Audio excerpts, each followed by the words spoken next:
आखिर क्यों अचानक लेह में हिंसा भड़क गई? कैसे 4 लोगों की जान चली गई? कौन है सोनम वांगचुक और उन पर क्यों लग रहे हैं हिंसा भड़काने के आरोप? सोनम वांगचुक को एनएसए ने गिरफ्तार क्यों किया है? और उनका जो एनजीओ है उस पर भी सवाल क्यों उठ रहे हैं? इन्हीं सारे सवालों के आज हम अपनी इस रिपोर्ट में जवाब तलाशेंगे। नमस्ते, मेरा नाम नमन है और आप देखना शुरू कर चुके हैं काफिला। दरअसल सोनम वांगचुक पर्यावरणविद हैं, इंजीनियर हैं और देश का एक जाना माना नाम है। अगर आप सोनम वांगचुक को नहीं जानते हैं तो आपने 3 इडियट्स तो देखी होगी। 3 इडियट्स सोनम वांगचुक पर ही आधारित एक फिल्म है जिस पर मुख्य किरदार निभाया था आमिर खान ने। और अब 3 इडियट्स का ही आखिरी सीन याद करिए, पेंगोंग लेक का, जहाँ पर आमिर खान मिलते हैं अपने दोस्त या कहें दुश्मन साइलेंसर से।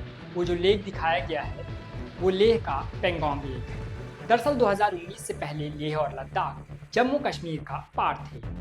2019 में सरकार ने अनुच्छेद 35A और 370 को खत्म कर दिया, लेह लद्दाख को यूनियन टेरिटरी बना दिया और जम्मू कश्मीर को एक अलग यूनियन टेरिटरी। तब से ही लेकर लद्दाख के लोग पूर्ण राज्य की दर्जा का मांग कर रहे हैं और लद्दाख को संविधान की 6वीं अनुसूची में शामिल करने की मांग को लेकर आंदोलित हैं। उनका कहना है कि इससे पर्यावरण को बचाया जा सकता है क्योंकि लद्दाख और लेह एक फ्रेजाइल लैंड है जहां के पर्यावरण को बचाना सरकार की जिम्मेदारी है। सोनम वांगचुक ने ही इस पूरे आंदोलन का नेतृत्व किया है और पिछले 5-6 साल से वो इसको लेकर आंदोलित हैं। कई बार वो अनशन कर चुके हैं। आपको पिछले साल की तस्वीरें याद ही होंगी जब सोनम वांगचुक अपने आंदोलन को लेकर दिल्ली आए थे और उन्होंने जंतर मंतर पर कई दिनों तक अनशन किया था और लद्दाख को पूर्ण राज्य का दर्जा और उसे 6वीं अनुसूची में शामिल करने की मांग की थी। अब आप ये भी जान लीजिए कि सोनम वांगचुक कौन है। सोनम वांगचुक पेशे से एक इंजीनियर है और पर्यावरणविद है। सोनम वांगचुक को 2018 में प्रतिष्ठित रोमन मैग्सेसे अवार्ड से भी सम्मानित किया गया है। सोनम वांगचुक एक एनजीओ भी चलाते हैं जिसका नाम है students education and culture movement of Ladakh. Sonam Wangchuk का जो सबसे बड़ा काम है वो ये है कि उन्होंने आर्टिफिशियल ग्लेशियर्स बनाए हैं। आर्टिफिशियल ग्लेशियर्स वो हैं जो पानी विंटर्स में बर्बाद हो जाता था। सोनम वांगचुक ने उसी पानी को इकट्ठा करके आर्टिफिशियल ग्लेशियर्स बनाए जिसका उपयोग गर्मियों में किसान अपनी खेतों की सिंचाई के लिए करते हैं और इन ग्लेशियर्स से लाखों टन पानी किसानों के यहाँ पहुँचाया जा रहा है। अब सोनम वांगचुक के इस एनजीओ पर भी सवाल खड़े हो गए हैं और सीबीआई पिछले 2 महीने से उनके इस एनजीओ पर जांच कर रही है।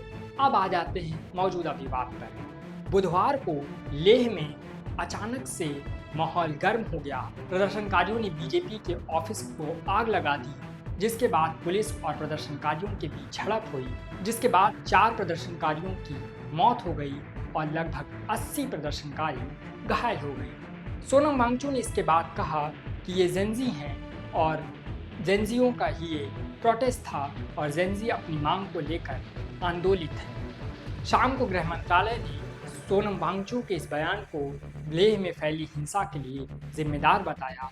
गृह मंत्रालय के बयान के अनुसार सोनम वांगचुक के इस बयान ने वहां की हिंसा को भड़का दिया। शुक्रवार को सोनम वांगचुक को एनएसए यानी नेशनल सिक्योरिटी एक्ट के तहत गिरफ्तार कर लिया गया है। अब सोनम वांगचुक की इस गिरफ्तारी पर सोशल मीडिया पर भी तमाम तर्क सामने आ रहे हैं। कुछ लोग सोनम वांगचुक की इस गिरफ्तारी का समर्थन कर रहे हैं तो वहीं कुछ लोग इसके विरोध में उतर आए हैं। फिलहाल इस पूरी रिपोर्ट पर आपका क्या कहना है हमें कमेंट कर जरूर बताएं। देश और दुनिया की तमाम खबरों के लिए आप देखते रहिए काफिला।